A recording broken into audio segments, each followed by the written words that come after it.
Malara Elementary School ay nangangako na gagawin ang makakaya. Mamahalin ang Diyos ng aming mga magulang,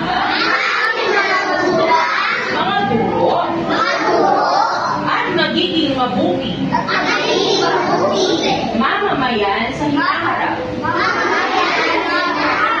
Gagawin namin ang aming makakaya upang mag-aral ng mabuti